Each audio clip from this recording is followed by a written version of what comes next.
السلام علیکم ورحمۃ اللہ وبرکاتہ۔ صورت سے زیادہ سیرت اچھی ہو تو ہی زندگی گزارنے کا مزہ آتا ہے، پر آج کل کے دور میں تو سیرت سے زیادہ صورت کو ترجیح دی جاتی ہے اور لوگ لوگوں کی صورتوں سے ہی متاثر ہو جاتے ہیں۔ بچپن ہی سے مجھے چاچی بہت اچھی لگتی تھی۔ ہم لوگ ایک ہی گھر میں اوپر نیچے پورشن میں رہتے تھے۔ چچی بہت خوبصورت تھی، یہی وجہ ہے کہ میں ان سے بہت متاثر تھی اور لاشعوری طور پر ہر وقت امی اور چچی کا موازنہ کرتی رہتی تھی۔ چچی کے گھر میں صبح 11 بجے ہوتی تھی اور گھر کے تمام کام ماسی کے سپرد تھے۔ وہ اپنی جلد کا بے حد خیال رکھتی تھی۔ ڈریسنگ ٹیبل انواع و اقسام کی کریموں اور لوشن سے بھری ہوئی تھی۔ ہر وقت ہیئر کٹ اور نیل کلر ان کی شخصیت کا خاص جزو تھے۔ مزاجوں کے کھلے تضاد کے باوجود امی سے ان کی بہت اچھی دوستی تھی۔ دونوں میں دیورانیوں جٹھانیوں والی کوئی بات نہ تھی۔ میں بچپن سے ہی کتابی کیڑا تھی اور یہ وہ شوق مجھے اپنی امی سے وراثت میں ملا تھا، لیکن چونکہ میں چچی سے بہت متاثر تھی لہٰذا انہی کی طرح ہر وقت بن سنور کر رہتی تھی۔ خاص طور پر مجھے ریڈ نیل پالش بہت پسند تھی، لیکن چونکہ امی نے کبھی نماز چھوڑنے کی اجازت نہ دی تھی تو میں اپنا نیل کلر لگا کر فوراً ہی چھڑانے بیٹھ جاتی۔ میری سوچ کا دائرہ اس وقت وسیع ہوا جب میں کالج میں آئی۔ جب میری فرینڈز مجھ سے پوچھتی، نیہا تم اپنی امی سے ملتی ہو یا ابو سے، تو میں جواب دیتی، بھائی میں تو اپنی چچی جیسی ہوں۔ کبھی میں سوچتی کاش چچی میری امی ہوتی۔ امی زیادہ تر گھر کے کاموں میں مصروف رہتی تھی۔ ان کا رنگ اور ناک نقشہ اچھا تھا جسے انہوں نے کبھی نکھارنے کی ضرورت محسوس نہ کی تھی۔ وہ یونیورسٹی کی ٹاپر تھی، اس لیے اکثر وہ طلباء کو آن لائن پڑھایا کرتی تھی۔ مجھے پورا یقین تھا کہ اگر وہ چچی کی طرح بن ٹھن کر رہیں تو ان کی طرح نہ صحیح تو ان سے کم بھی دکھائی نہیں دیتی۔ امی مجھے چچی کی طرح کا ہیئر کٹ لینا ہے، بہت دنوں سے میں سوچ رہی تھی۔ امی کا اچھا موڈ دے کر بات کروں گی۔ مگر کیوں؟ امی نے سوال کیا۔ کیونکہ مجھے پسند ہیں ان کے جیسے بال۔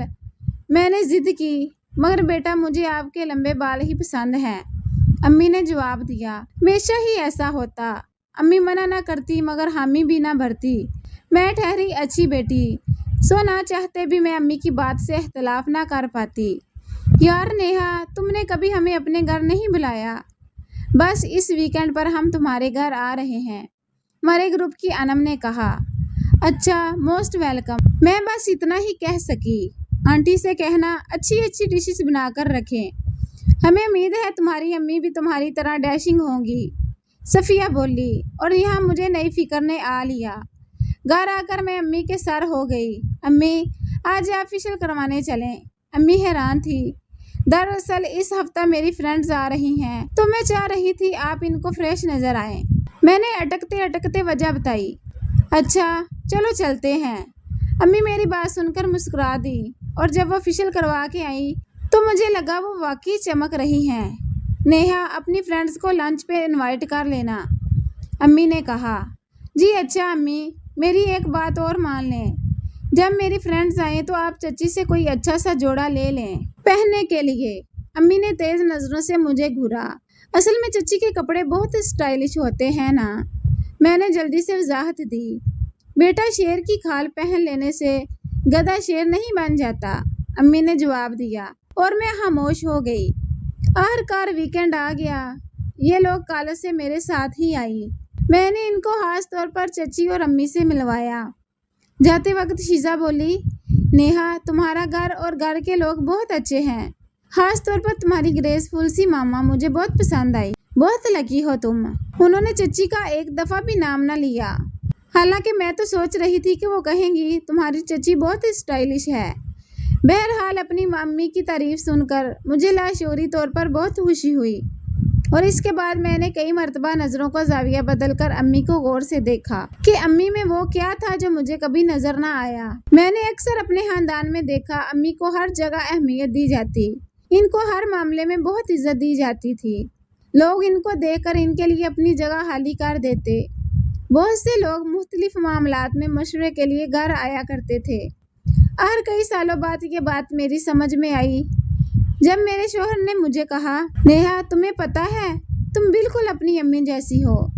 کیا واقعی؟ مجھے حیرت ہوئی۔ ہاں، تم نے کبھی غور نہیں کیا؟ انہوں نے مجھے پکڑ کر آئینے کے سامنے کھڑا کیا۔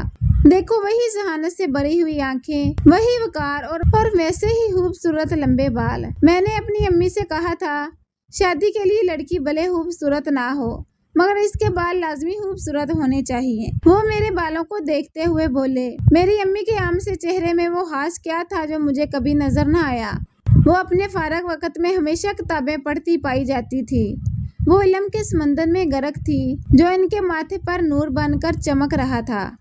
ان کی ذہانت، تفکر، تدبر ان کو چچی سے الگ کرتی تھی۔ چچی جو ایک عام سی عورت تھی، ان کے خواب اور خواہشیں کپڑوں اور فیشن کی حد تک ہی محدود تھے۔ اپنے شوہر کے منہ سے تعریف سن کر آج مجھے احساس ہوا، نسلیں پروان چڑھانے کے لیے جس چیز کی ضرورت ہوتی ہے وہ علم اور تربیت ہے۔ میں نے اپنے اللہ کا شکر ادا کیا کہ واقعی میں اپنی امی جیسی ہوں۔